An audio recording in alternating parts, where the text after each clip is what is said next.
I look out my kitchen window and a guy was staring at my porch. It was standing right near the side of the tree. It's just nothing I'd never seen before. And all of a sudden, from nowhere, here's a growl. You know, just this. Did you hear that? I heard a growl. It sounded to me demonic. From quiet backyards in Connecticut to haunted campgrounds in New York, from the chilling testimony of a young woman in North Carolina to a trapper's deadly tale preserved by President Roosevelt himself, witnesses across generations have spoken of creatures beyond explanation. They describe glowing eyes, thunderous knocks, growls that shake the night, and shadows taller than trees. Some call it Bigfoot, others Dogman, or even demons. But each story leaves one truth behind. Something powerful still walks our forests. Location: Northampton Beach, Campground, New York. Nestled on the quiet shores of the Great Sacandaga Lake sits Northampton Beach Campground. With more than 200 campsites, hiking trails, boat launches, and a sandy swimming area, it's a place that draws families every summer. Generations have come here to fish, to picnic, to sit by a fire under the stars. On the surface, it seems like the perfect slice of New York's Adirondacks. But for some campers, their stay at Northampton has included something far stranger than campfires and fishing rods. The Great Sacandaga Lake itself has a powerful presence. Created in 1930 when the river was dammed, it stretches 29 miles long and covers 41 square miles. Locals come here for the boating, the skiing, and the fresh catch of the day. But whisper to the right folks, and you'll also hear stories of large shapes moving through the underbrush at night, of wood knocks echoing through the trees, and of something heavy tearing through the woods with a force that no ordinary animal could match. One camper who remembers this all too well is Scott, a man who had his own unsettling encounter at the campground. It was the summer of last year, same time, same campsite, where he returned to share his story. Scott recalled arriving on a Sunday afternoon. His camp was set, his fishing pole ready, and around 4:30 p.m., he was preparing to head down to the lake. That's when it happened. From the dense underbrush came a deafening sound, a single, massive tree knock. It was not the sound of a branch snapping in the breeze, nor the casual thud of a camper chopping wood. This was something deliberate, purposeful, and so loud that it rattled him to his core.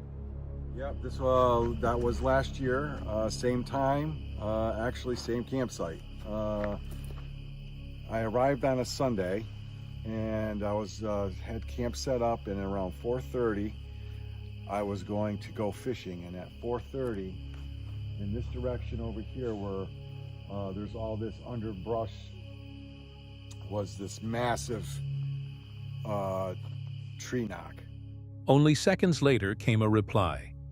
Off in the distance, past the campground's bathhouse and toward the swampy lowlands, another knock echoed back. Scott froze. He had heard of this kind of communication before. Sasquatch researchers often speak of tree knocks as a way the creatures signal to one another. Now here it was, happening in real time, in the middle of a family campground. The next evening, almost to the exact minute, it happened again. Same booming knock from the same patch of woods. And this time, Scott wasn't the only one to notice unusual activity.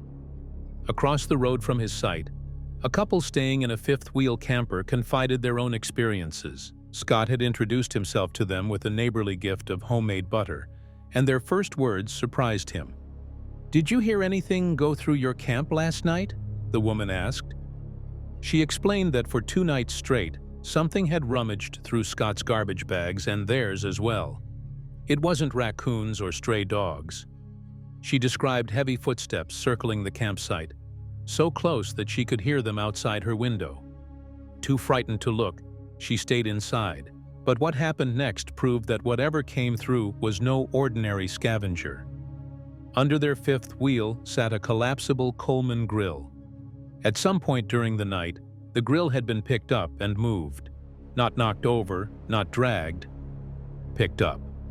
Nearby, a heavy-duty scrub brush with stiff bristles was snapped clean in half. The woman's voice shook as she told Scott how, at one point, the unseen visitor must have been startled.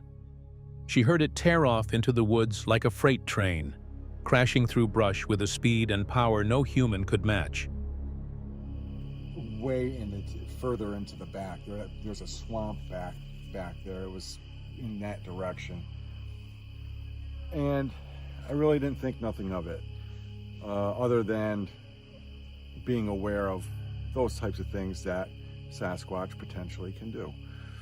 The next day, Monday, 4:30, I'm getting ready to go fishing down at the lake. Same thing happens. And it didn't just happen once. Night after night, Sunday, Monday, Tuesday, and Wednesday, the campsites were visited. Bags were rustled, footsteps circled the campers, and strange noises echoed in the distance. Then, just as suddenly as it had started, the activity stopped. Thursday night passed quietly. Friday, too. Whatever had been there, whatever had stalked the campsites and shaken the nerves of more than one camper was gone. For Scott, the experience was unforgettable. "It was just enormous," he said of the wood knocks. "Nothing a man could have done." And the neighbors, still shaken by the memory of something powerful moving around their trailer, agreed. Northampton Beach Campground remains a favorite Adirondack destination for families and fishermen. And the lady and husband that were across the street, I got to know them. And when I got to know them, I made some homemade butter, and I brought over some just as a good gesture, as a neighborly gesture. And the first words out of her mouth were, other than introducing herself, was, did you hear anything go through your camp last night? But for those who were there during that stretch of nights, it is remembered for something else entirely. The feeling that a presence, large and watchful, had moved among them. Some call it Bigfoot, others don't dare give it a name. But when the sun goes down over Sacandaga Lake and the woods grow dark and deep, the echoes of those knocks still seem to linger. A reminder that in these forests, campers may not be alone. Footage. Courtesy, Travel, Channel. It began like any ordinary hike. 3 friends, eager for some fresh air and adventure, set out into the forest. The day was quiet, the kind of calm you only find deep in the woods, away from traffic and towns. But as the sun dipped and the shadows grew long, the silence shifted into something else, something that felt heavy, almost watchful. As night fell, the group suddenly heard a sharp, deliberate sound, a stick against a tree. At first, they thought maybe it was another camper or hiker playing tricks. But then, just seconds later, another knock echoed back from the ridge.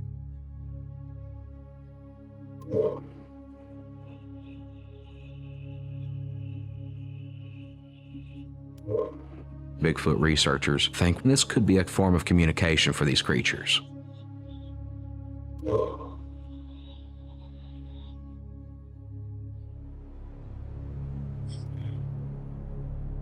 Something mimicked what he did.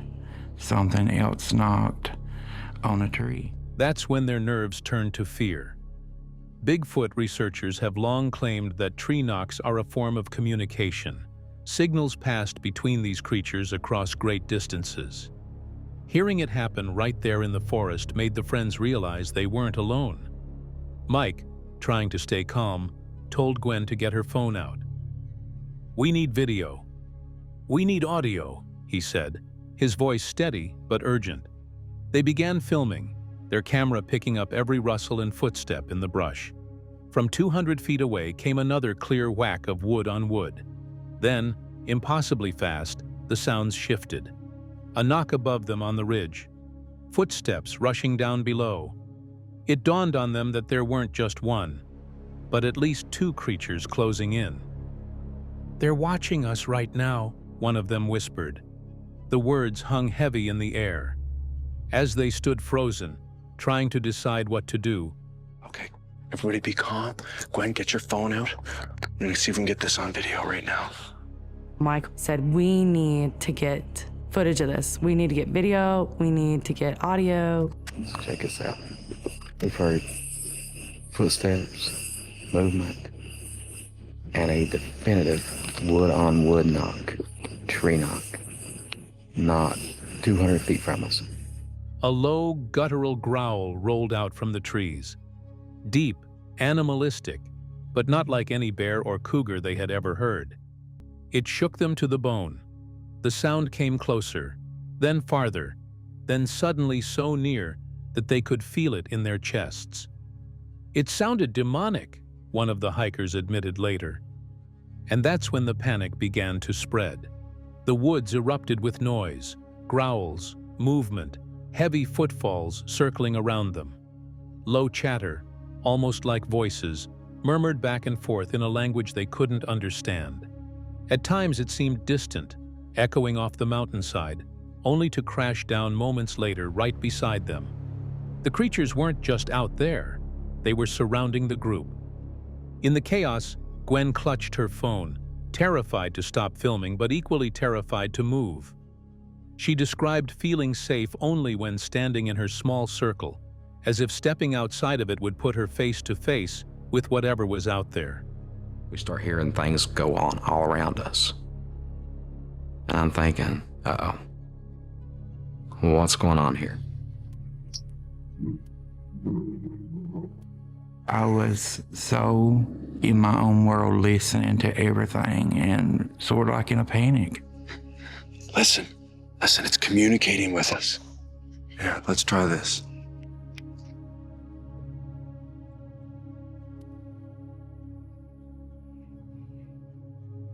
The fear was raw, instinctive. Then came the unmistakable sound of something stomping toward them. Heavy, deliberate footfalls, each thud rattling the ground beneath them. Do-do-do-do. The noise grew louder, faster, as though something massive was charging directly at them. At that moment, survival instinct kicked in. "We have to go now," one of them urged. But even in their fear, they knew not to run. "Walk slowly. Don't run. If we run, this thing will chase us," Mike said. His words were the only thread of calm holding them together. Step by step, they began to move. Every crack of a branch behind them sent their hearts racing. Every echo of chatter felt like they were being tracked, toyed with, herded out of the forest. One hiker admitted later that his whole life flashed before his eyes in those moments. They're very animalistic sounding. They were real low and really growly and really loud. Just the sound that they were making was terrifying. I mean, it was bone-chilling. It would sound like way back on the mountain, and then sound so close to us. It was like right on us. The thought of his family, what they would do if he didn't make it back. The sense was clear. The creatures didn't want them there. The growls, the knocks, the circling, it was all a warning. The three friends were trespassing in someone else's territory, and now they were being escorted out by fear itself. When they finally made it back to safety, the weight of what happened sank in. These weren't just random noises in the woods. The timing, the coordination, the communication, it all pointed to something intelligent, something powerful, and something that didn't want them there. Looking back, the friends admit that night changed them. They went into the forest expecting a peaceful hike, maybe a campfire and a few stories under the stars. What they found instead was terror, the kind that seeps into your bones and lingers for years. To this day, they believe they were surrounded by Bigfoot. Not just one, but several. And the sounds of those growls, those knocks, and those heavy stomping footsteps still haunt their memories. Because once you've been in the woods and heard something like that, you know one thing for certain. The stories aren't just stories. This has been one of our toughest trips yet. So while Cliff continues his investigation of the far northeast corner of the state, where locals call the Quiet Zone, the rest of us are meeting with witnesses in hopes of cracking the code to where Bigfoots would be right now. Footage. Courtesy, Animal Planet. Location, Connecticut. Connecticut isn't the first place folks think of when it comes to Bigfoot. People usually talk about the Pacific Northwest or the deep woods of the South. But sometimes the most unforgettable stories happen in the quietest of places. That's exactly what happened to a man named Sean, a good, honest fellow who enjoyed grilling out in his own backyard. Sadly, Sean has passed on since then. Friends remember him as a straight shooter, someone who didn't tell tall tales. And that makes what he saw all the more powerful. It was just another evening. Sean had the grill going, food on the table, and was stepping back inside for a moment. That's when he looked out his kitchen window and froze. It seemed like forever, but maybe 5 or 10 seconds go, and he just turned away and went that way. To be looking at me eye level from here startled me. It did, man. It messed up my barbecuing for quite a while, man. I started ordering pizza, and a couple of times I almost tell the guy, watch out. Right. Possibly he got attracted by the aroma from the meat. I don't know. What color were the eyes? Yellowish green, like. There, standing by the tree near his porch, was something massive. Not a person, not an animal he could recognize. This thing was huge, staring right back at him. Its eyes glowed yellow-green in the light. For a handful of seconds, though Sean swore it felt like forever, they locked eyes. "I never seen anything like it," Sean said. "It startled me, messed up my barbecuing for a long time." Everything Sean tells me adds up to this thing being a squatch. The shiny eyes, it's big, it's looking for grub. And if it was looking at him eye to eye, it had to be tall.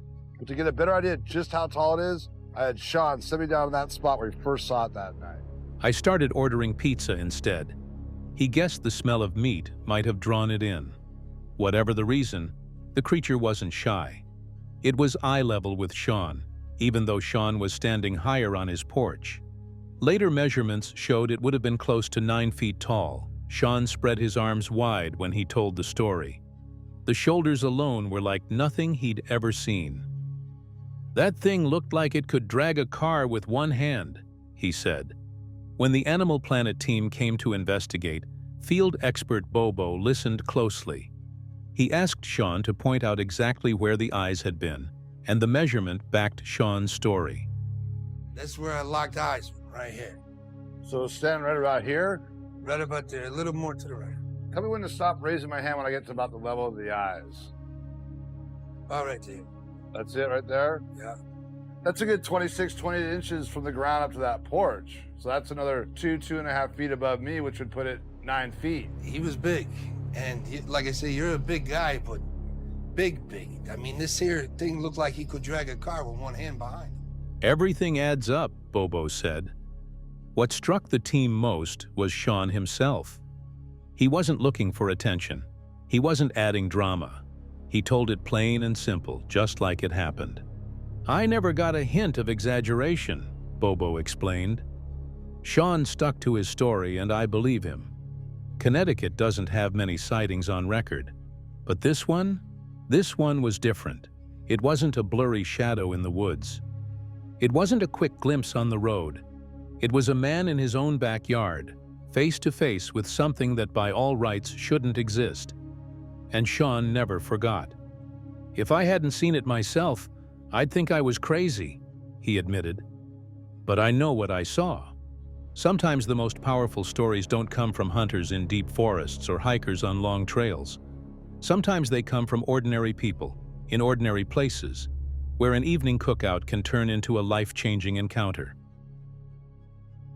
North Carolina has its share of ghost stories and backwoods legends, but nothing compares to what Cindy lived through. Her experience is one of those tales that leaves you shaken. An encounter so close and so strange, it blurs the line between what we call Bigfoot, Dogman, or perhaps something darker. It was the summer of 1982. Cindy was 19 years old, fresh out of high school, living with her parents in Fayetteville, a military town. Her father was in the service, her boyfriend too, stationed at the nearby Air Force Base. That night, like many others, they were standing in the driveway, saying their goodbyes before curfew. Anyway, he was there visiting, and it was time for him to go home because it was like 10 or 11 o'clock at night. My mom and dad had me on a curfew. So I walked him outside to say goodnight. And at that time, I was very involved with church. I was in 3 different choirs, and I went to Bible studies on Tuesday nights and Wednesday night service, etc. I was at church almost every single night.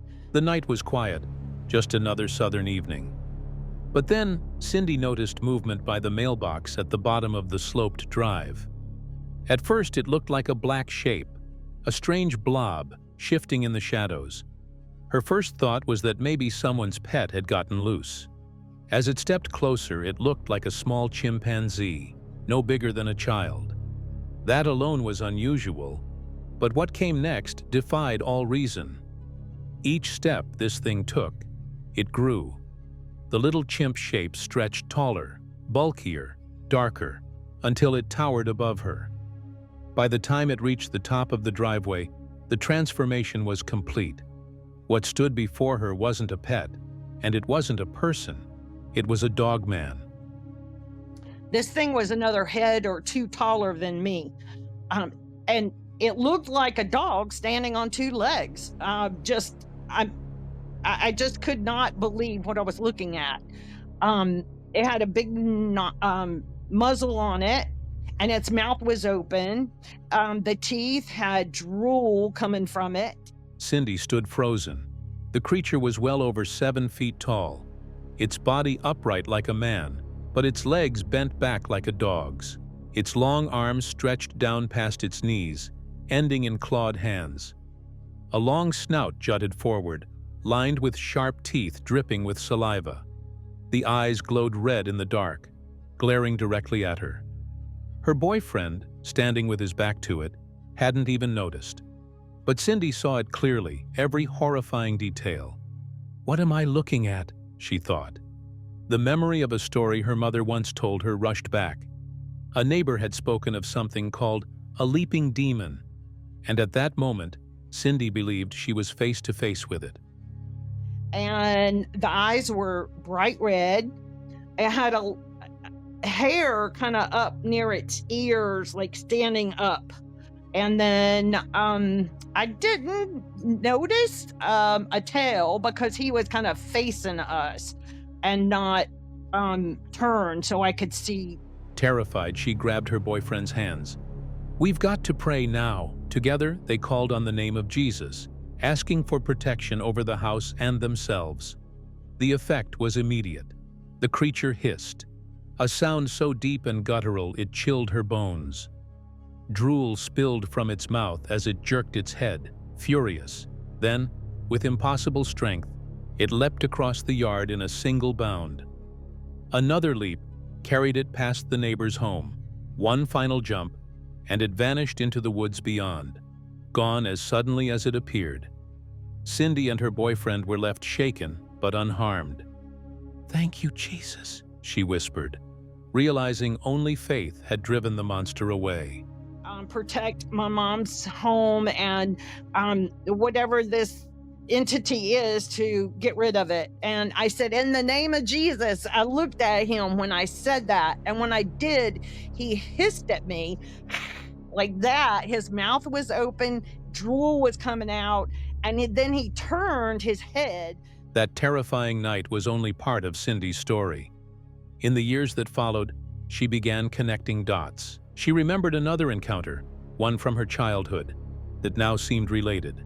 When she was just a little girl, lying in bed at night, she heard tapping at her bedroom window. Curious, she pushed aside the old roll-up blinds and looked outside. What she saw wasn't human. A thin, gray figure with a large head and huge black eyes stood there, tapping with long, spindly fingers. Too young to understand fear, Cindy placed her finger against the glass where the creature touched. For a moment they mirrored each other. Then voices outside distracted it. The being turned its head, then scurried down off the oil drum it had been perched on, disappearing into the night. I heard this tap, tap, tap, tap, tap on the window. And I was like, what is that? So I set up, and we had those blinds back in the day. This was in probably, let's see, I was born in 63. So it was probably between 69 and maybe 71, 72. So it was early 70s, late 60s. Years later, her aunt recalled seeing helicopters in the sky that same night, chasing strange lights. Was there a connection? Could it have been part of the same mystery? Cindy always wondered if what she saw in her window was tied to the dogman she later faced. For her, the answer was clear. These weren't just animals. They weren't just unknown species. They were spiritual, demonic beings, shapeshifters that could appear as Bigfoot, Dogman, or something in between. She believed prayer was the only weapon strong enough to stand against them. Noise, and she went outside and looked, and she saw a Black Hawk helicopter following something with lights on it in the sky, and it was coming towards our neighborhood because her neighborhood was a little over from ours. Decades later, Cindy shared her testimony so others would know what to do if faced with the same horror. Her words were simple but powerful. Don't be afraid. Pray. Call on Jesus' name, and it will flee from you. The Midwest is farmland, rolling hills, and pockets of deep woods, where dusk settles quickly. Carroll County, Ohio is one of those places. In the fall of 2000, a hunter named Greg Hawkins was bow hunting for deer along Canyon Road. He carried only traditional archery gear, a backpack, and a knife. The light was fading. He decided to start the long walk out of the valley before dark. That's when he heard it. Not the wind, not a bird call, but a soft, childish giggle drifting from a swampy area below him. Thinking a child might be stuck near a nearby farmhouse, Greg climbed onto the squared-off stump of a fallen tree to listen. Childish giggle in the area below me, in the swampy area, and I thought there was a farmhouse near there, and I thought it was maybe some of their kids that had gotten in the swamp and was stuck.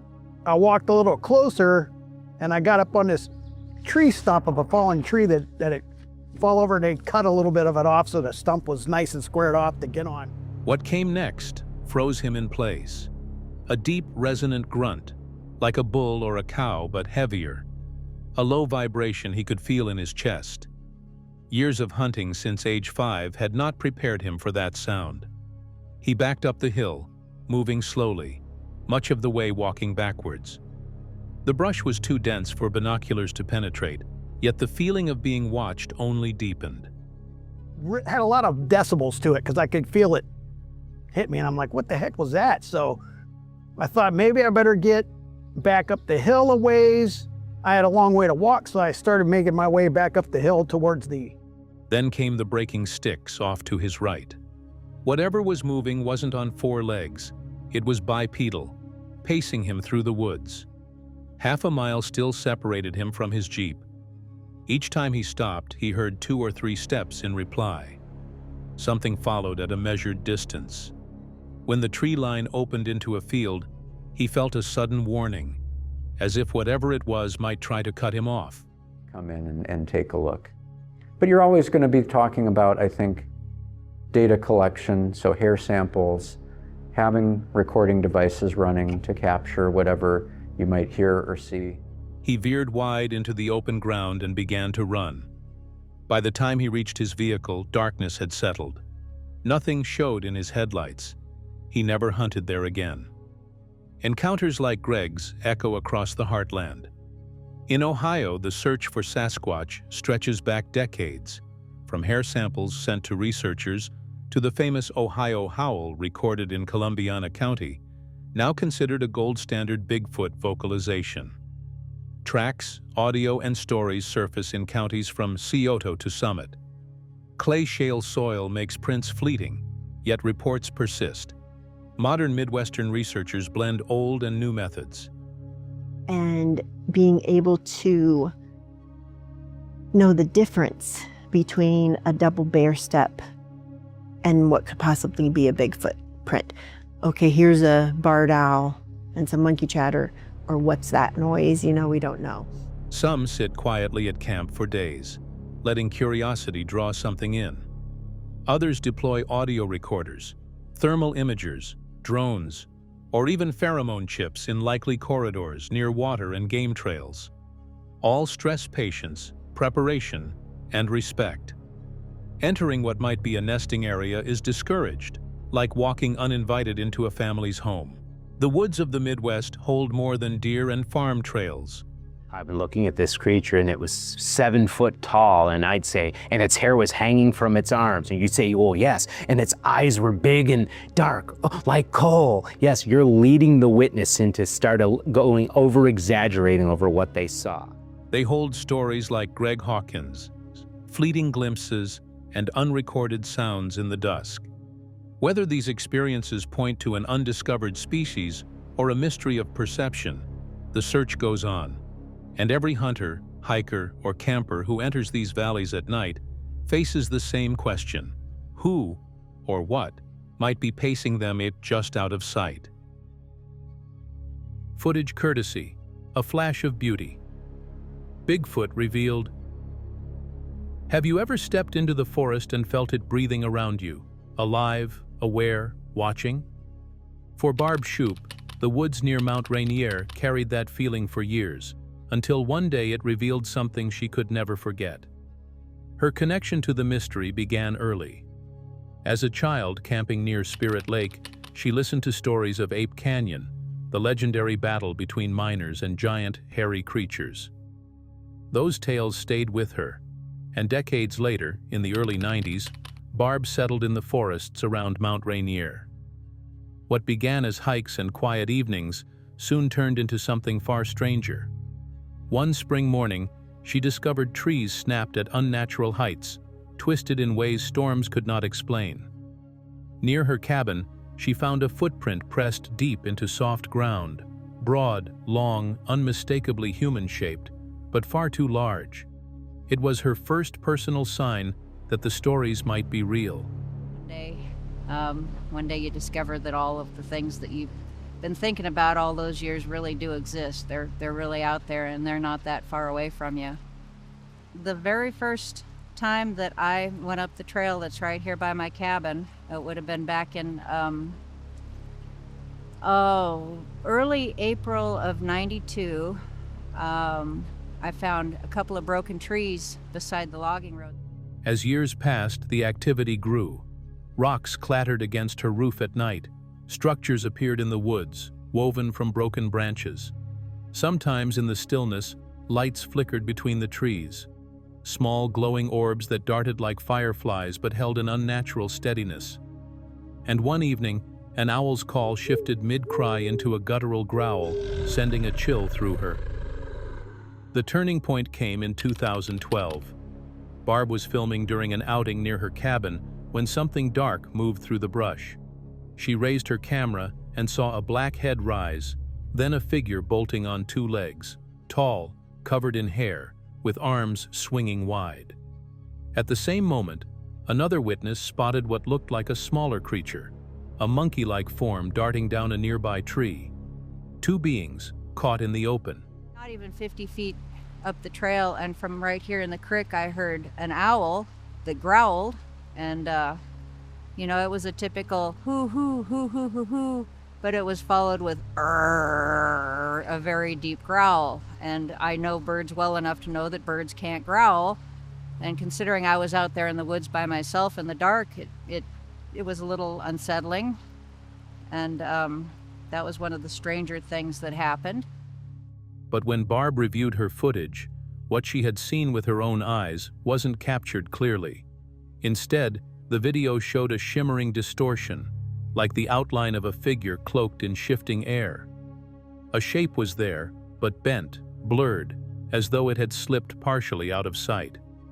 It was the closest she had come to proof, yet it opened more questions than it answered. From then on, she no longer dismissed the stranger reports, stories of vanishing shapes, cloaked beings, and impossible speed. She had witnessed it herself. The encounter shifted her perspective from simple observation to a search for understanding. I finished what I was doing for the day and was going to go for a walk up the trail. I probably wasn't even 100 feet up the trail, and it was like somebody just slapped me alongside the head, and it was like, oh my gosh, it's a name. Call me. That was the name. Well, now I finally understood, and I don't know that was... In the following years, the forest revealed even more. Orbs drifted silently through the trees, sometimes weaving close before vanishing. Voices carried on the wind, too faint to place yet undeniably present. Barb described a sense of energy, waves of tingling that washed over her when the beings were near. And sometimes, she found what felt like gifts, stones arranged in patterns, branches left across her path, subtle signs of communication. To Barb, these encounters were not frightening. They felt intentional, almost gentle, as though the beings were reaching out rather than driving her away. She came to believe that Sasquatch are not monsters, but people of the forest, moving in ways we struggle to comprehend. The road on this side, and it's like, well, there goes the elk. And then I focus in on a gorilla?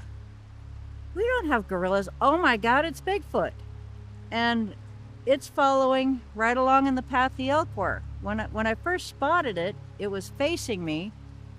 And it's like as soon as I realized what it was is when it turned and I could see this huge cone. It had this pasty pale skin. And even now, she is certain they are still there, watching, listening, waiting. Footage courtesy, Mike Wanders. Mike Wanders arrived at Mount Hood National Forest in Oregon, a place woven deeply into the lore of Sasquatch. He came alone, believing solitude might make him less threatening, perhaps even more approachable to whatever roams these woods. At the start of his hike, he noticed something odd, a dark shape wedged between two trees. For a moment, it looked alive.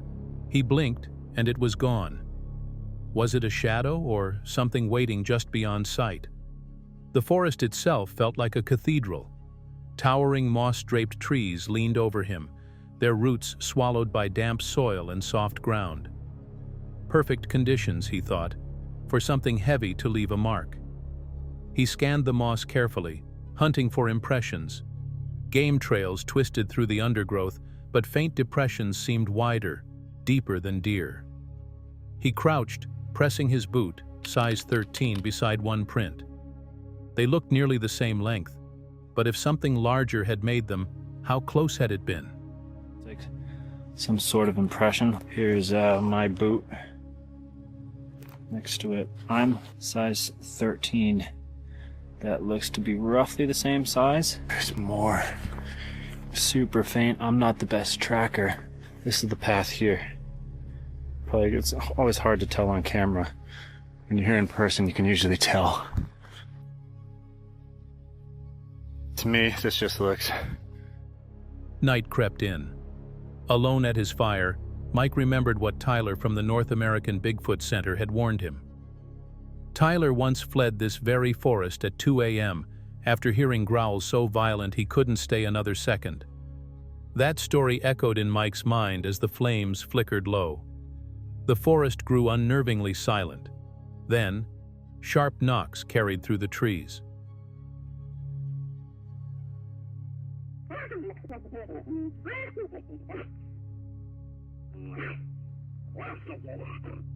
Researchers say Sasquatch knock back. Mike listened, heart racing. Was he closer than ever? The following morning, he pressed deeper toward Thunder Mountain. Snow covered the trail, and fog swallowed the ridges. He grew disoriented, convinced he had wandered into territory rarely visited in winter. At one point, through the mist, a figure stood motionless between split trees. Black, tall, unmoving. He stared for minutes before deciding it was only a stump. But if one time it wasn't, would he even know until it moved? Those two trees that split up there, you never know. Could look back up and that thing's gone. But it hasn't moved, so I'm gonna say it's a stump. By nightfall, Mike ventured down a forestry road cloaked in darkness.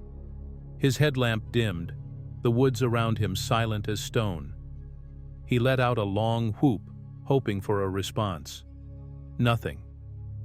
Yet silence can carry weight, sometimes meaning something is listening. Out here alone, that thought lingered heavier than any sound. Let's try a whoop while we're here.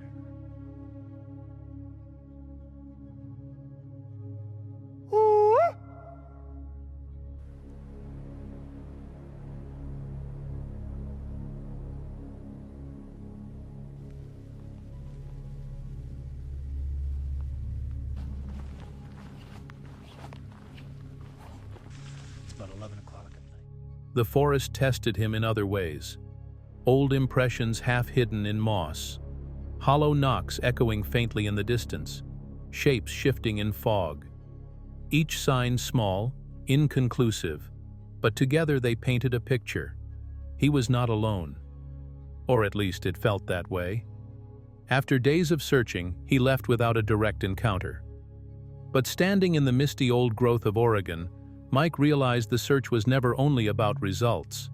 It was about the unknown, the patience, the feeling that at any moment the silence might break. In Mount Hood, Bigfoot remained just out of reach, but the mystery was alive, and the journey far from over. Here. I first noticed this one.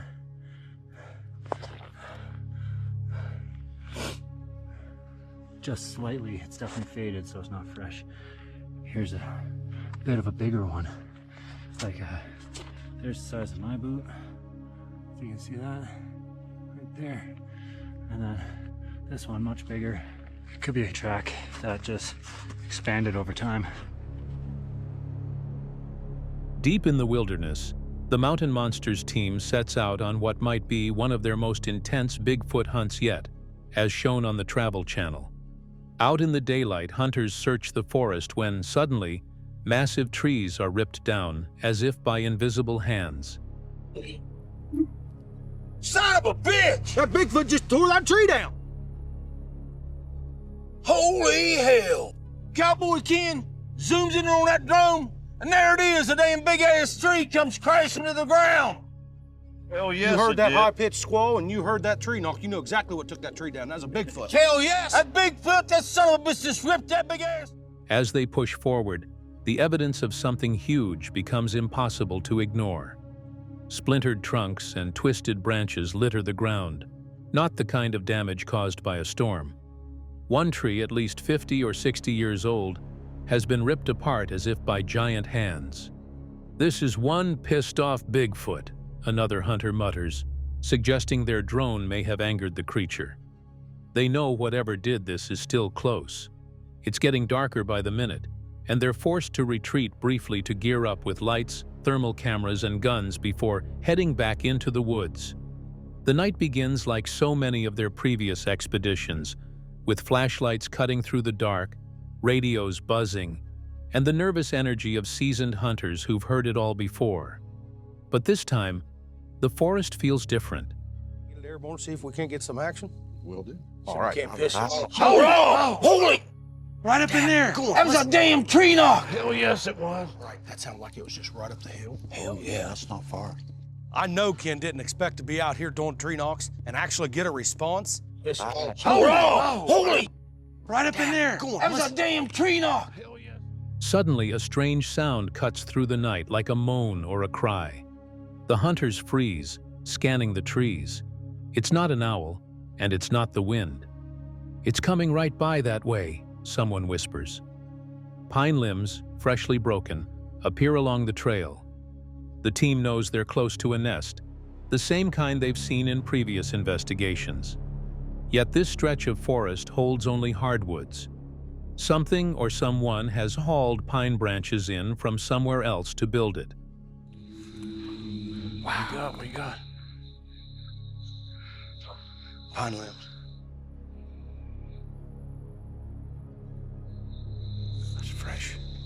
We've got to be getting close to that nest. The whole outside of the nest was covered in pine limbs. Yeah, it was. Yeah, the whole nest made out of pine limbs. Let's look around. Do you see any pine trees? I ain't seeing one right here. This is all hardwoods, boys. Moments later, they stumble upon a massive nest, bigger than anything they've ever seen. The outside is covered in pine limbs, the inside disturbingly neat. "Never seen anything like this," one man breathes. "That's a massive Bigfoot nest." Around them, the woods go eerily quiet, save for the low rumble of thunder in the distance. They're in Blair County, Pennsylvania, on the hunt for a Bigfoot they call the Lightning Man, said to strike out of the darkness and vanish before anyone can react. Go on. Oh my God.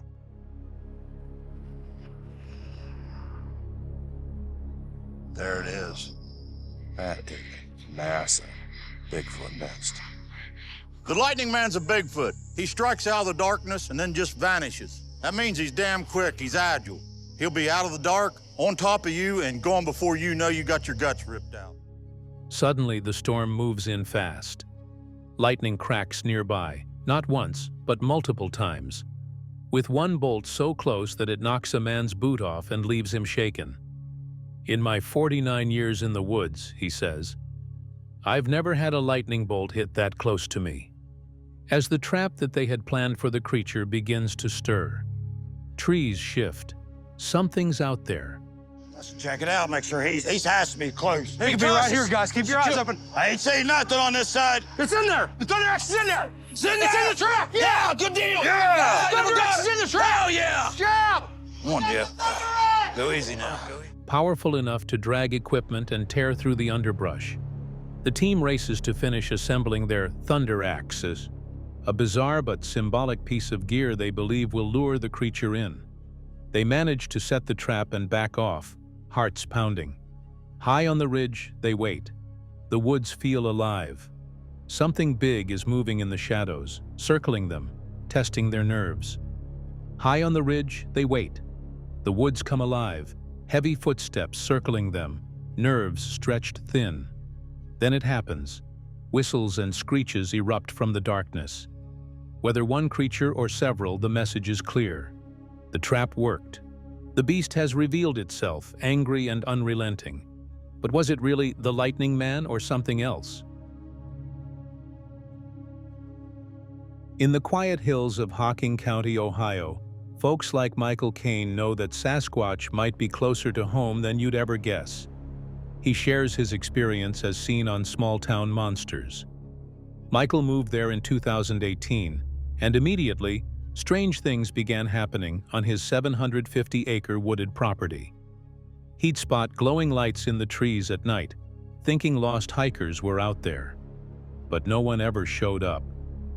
Then came the sounds, tree knocks echoing across the pond, followed by mouth pops like a cork pulling, and then a metallic bonk from an old homestead roof. It happened in patterns, like creatures were talking to each other, surrounding him. "You're always kind of surrounded," Michael says. You know, it starts to really wear on you. I've sit and listened long enough. It's not just knocks. There is a pattern to it. Almost seems like there is a call and response that I've been able to listen to over the years and be like, well. He'd hear car crash, loud impacts, but nothing was damaged. Activity picked up in hot, muggy summers, with rocks rapping on windows or things slamming the cabin. One night, his headlamp caught red eye shine from something tall behind a pine tree, oval eyes blinking before it slipped away. Up the ravine there, these eyes look like this. They look like oval shape, about this far apart, and staring at me. And I'm just looking, and you can see because of the eye shine, it looks away, looks back at me, blinks, looks away again, and something just moves off. Neighbors shared tales too. A woman saw a hairy ape man as a teen in nearby Clear Creek Metro Park, thinking it was a wild caveman. Another hunter braked hard when a huge hairy thing crossed his truck's path. These backyard brushes aren't rare. In 1985, near Cleveland in Lorain County, a woman heard her dogs barking wildly. She stepped out and saw a big reddish-brown creature with long arms bolting toward a creek. Later, she found footprints and slip marks in the mud. Homes lose their safe feel when Sasquatch lurks. Pets vanish, trash cans get raided, and there are easy calories for a hungry beast. In Michigan, a researcher blasted whale calls to lure one closer, only to have it mimic back and slap house siding. Motion lights and cameras scared it off. We tried to wood knock. We actually used whale calls. And then we were able to create, I couldn't, but these guys were sound guys, and they were able to create infrasound that was with whale calls. So you'd blast these whale calls out into the woods with infrasound. We couldn't hear it, but they could detect it. And just to see if it would create any activity. Another Michigander recovering from surgery heard rocks pinging his window 2 nights running. His big guard dog turned scared, crawling into his lap. "We didn't want to look out," he recalls. Curiosity seems to drive them. A young couple in a remote farmhouse heard woman-like screams from the hollow. One dusk, something tall and black passed their window, vibrating the barbed wire fence. It was way taller than a man. Nights later, when their baby cried, the house shook near the crib. In Kentucky's Stanton, a witness tried wood knocks on his parents' deck and got replies back, branches shaking and footsteps pacing 50 feet away. They're watchers, folks say, peeking over fences at families, especially kids. On a Michigan trail near Rainier Lake, a woman out walking alone in 2023 heard a twig snap. She turned to see a dark humanoid shape rise fast on 2 legs, arms pumping like a runner, then vanish into the woods. It was about her height, 5 feet 5 inches, maybe a juvenile. Wood knocks followed as she hurried back, phone battery dying. Where there's one, there's more, she thought, now wary of solo hikes. Kids face terror, too.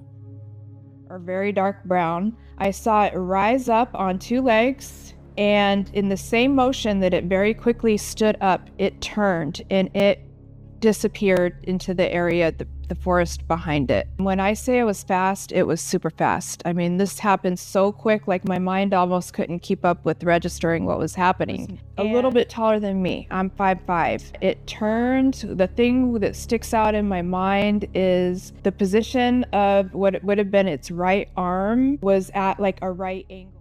In 1978, in Newberry, Ohio, 2 brothers, 8 and 10, met a 6.5-foot hairy creature eye to eye in snowy woods. It fled super fast, but heavy footsteps stalked their house that night. In Hillsdale County, a couple watched deer spook from their window, then saw a tall, dark-furred thing amble across a field, bending to forage. Skunky smells and howls followed. Jay Cortland, driving a taxi in Mason County, Michigan, in 2018, spotted glowing yellow eyes on a rural road at 2 a.m. Slowing to 20 miles per hour, he and his passengers saw a thin, 8 to 9 foot creature with grayish-white hair blowing in the wind, golf ball-sized eyes, and flat nostrils. I was driving, actually a taxi that night, and I was picking up a girl that closed a little tavern in the town of Fountain, Michigan, and I had picked her up several times, and we always took the same route down Fountain Road, and that's how we got to her house to take her home. It stood by a tree, ready to cross, looking intelligent and peaceful. No hostility, Jay says. They talked for 15 minutes after that, agreeing it was either an animal or a costume. These stories shake folks. Some sell homes, change routines, and sleep with guns. But Sasquatch seems more curious than cruel, living alongside us, probing for food, or just watching. If they wanted harm, they'd have done it ages ago. Home's still our castle, but the woods hold secrets that make you wonder what's really out there. This video was shared by the Rocky Mountain Squatch YouTube channel, shared by someone named Kenneth. The morning was calm, too calm. At the end of the video, I was walking through camp early morning when I felt like someone or something was watching me up on the ridge. Kenneth, walking through his campsite by Carson River, felt a strange feeling of being watched. It was a guess, an instinct that most of us would ignore. But Kenneth's gut told him otherwise. Up on the ridge, something didn't feel right. So he zoomed up in there with his cell phone video, obviously, and... So he pulled out his cell phone, zoomed in on the area, and began recording. Little did he know, he was about to capture something extraordinary. It started off normal, as most strange encounters do. The camera zoomed in, panning slowly across the ridge.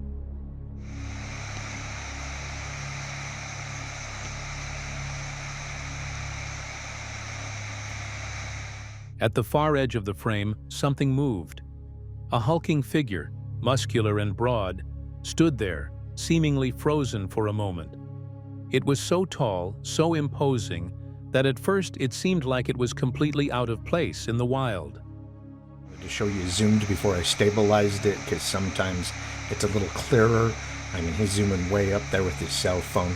There's the... And then, in a crazy moment that left Kenneth frozen, it reached up with one arm, grabbed hold of the tree and pulled itself up smoothly. What was strange wasn't just the creature's size. It was how fluidly it moved. A football player-sized person with all their pads and everything on and hoist themselves up into a tree. All right, I'm going to play it. Despite its size, the figure hoisted itself up the tree like it had done it 1,000 times before. Impossible for a human or any known creatures.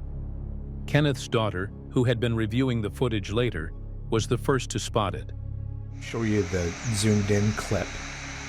And then after the zoomed-in clip, I will stabilize the zoomed-in clip.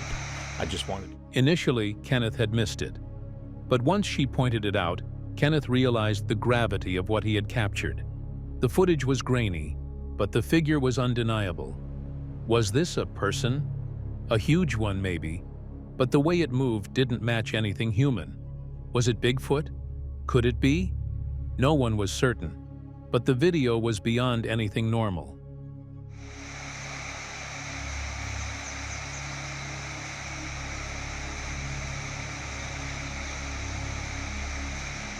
Okay. As the video zoomed in and stabilized, the figure became even clearer. It stood taller than any man, its shape wide, bipedal, almost like a football player wearing full gear, but without any equipment. And then the most shocking part of the footage. You're kind of walking around and then boom, up into a tree. It's just crazy. That thing's huge. It climbed the tree with the strength and mobility of something far more powerful than any human.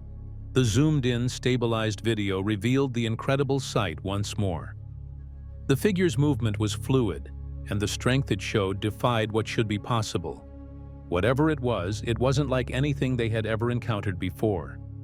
Bigfoot or not, it's big, it's fast, and it's up in a tree.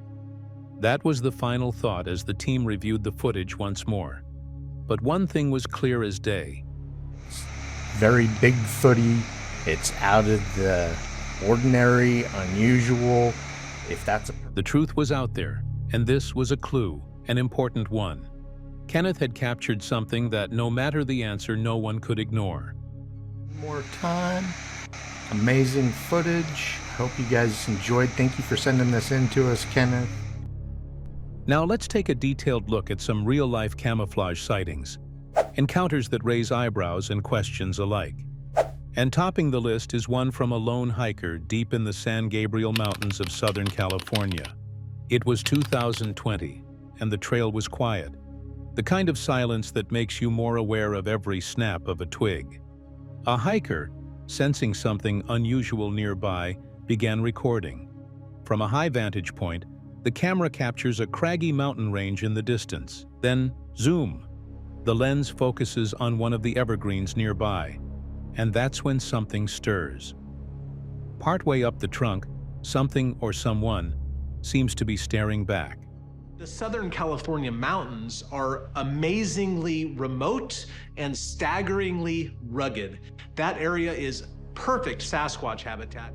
A shape, humanoid in form, emerges from the texture of bark and shadow. There's clearly a head, broad shoulders, 2 arms, and what could very well be 2 legs. Whatever it is, it's perched approximately 15 to 20 feet off the ground, almost as if it belongs up there. From a high vantage point, we see a craggy mountain in the distance. Suddenly, the camera zooms in on one of the nearby evergreens. Partway up the trunk, something or someone seems to be staring back. Bigfoot sightings are often associated with Northern California, but sightings down south? Not as common, though not impossible. The mountains of Southern California are steep, vast, and strikingly remote. In other words, ideal territory for something to stay hidden. There are a small number of credible reports of rather large Sasquatches being up in trees or having been seen jumping down from trees. They have the shoulders, the hands, the arms, they're strong, they can pull themselves up. I mean, humans can climb trees, and Sasquatches are just better built humans, essentially, at the end of the day, way more apey than we are, and we're apes. Interestingly, just 3 years before this footage was captured, another strange encounter occurred just 60 miles away in the San Bernardino Mountains. That doesn't surprise field researchers like Cliff Barackman. According to him, there are a small number of credible reports of large creatures, potential Sasquatches, spotted in trees or even leaping from them.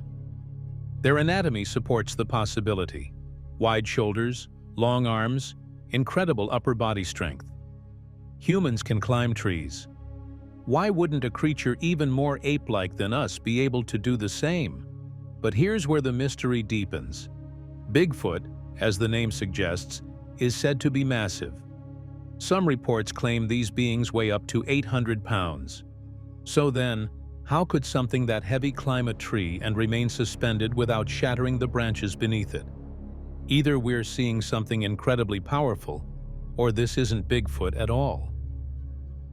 Whether it's a hunter staring down glowing eyes, a camper frozen by footsteps outside their tent, or a president recording a trapper's fatal brush with the unknown, these testimonies remind us that the wilderness holds secrets we cannot dismiss. For every wood knock, growl, or fleeting shadow, there's a witness who will never forget what they saw. And perhaps that's the greatest warning of all. If these legends endure through centuries, maybe they were never legends to begin with.